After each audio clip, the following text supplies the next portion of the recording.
full-time mom, mahirap mag-isip ng mga recipe na gusto mong i-share o gusto mong i-serve sa mga anak mo o sa pamilya mo, guys. Minsan paulit-ulit na lang yung mga recipe na ginagawa ko o mga sinishare ko o mga siniserve ko sa anak ko o sa asawa ko. So, ito yung dinner namin, guys, na ginawa ko, guys, na egg, scrambled egg, and sunny side up egg. Naghugas ako ng lettuce and binabad ko muna siya. May tomato at saka mayroon ding sour cream and mayroon ding white cheese. Tinatanong ko yung mga anak ko kung ano yung gusto nilang kainin. Sabi nila is wala silang idea. Sabi ko, gusto nyo ng egg? Ayaw nila ng egg. So, wala akong maisip na idea o wala akong maibigay na pagkain sa kanila.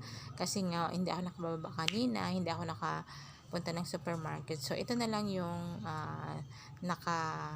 naisipan ko na yung egg, scrambled egg, and lettuce, and tomato, and toast bread. So, minsan guys, kailangan natin na tayo mismo ang mag-guide sa mga anak natin kung ano yung pagkain na dapat nating isi-serve sa kanila. Kasi nga, alam natin kung anong pagkain ang bagay sa kanila at saka mas maganda at nutritive na isi-serve natin sa kanila.